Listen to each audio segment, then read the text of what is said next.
एक आदमी ने एक बहुत ही खूबसूरत लड़की से शादी की। शादी के बाद दोनों की जिंदगी बहुत प्यार से गुजर रही थी।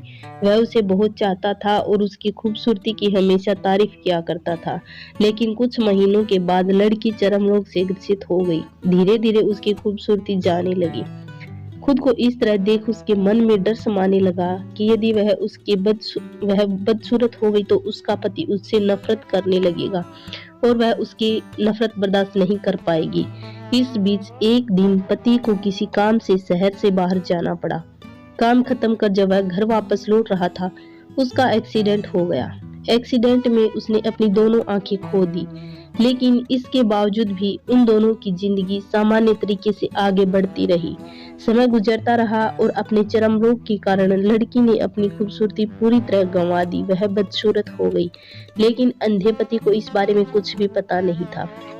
इसलिए इसका उनके खुशहाल विवाहित जीवन पर कोई प्रभाव नहीं पड़ा।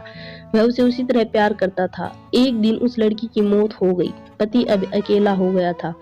वह बहुत दुखी था। वह उस शहर को छोड़कर जाना चाहता था। उसने अंतिम संस्कार की सारी क्रियाविधि पूर्ण की और शहर छोड़कर जाने लगा। तभी एक आदमी ने पीछे से उसे पुकारा और पास आकर कहा, अब तुम बिना सहारे के अकेले कैसे चल पाओगे?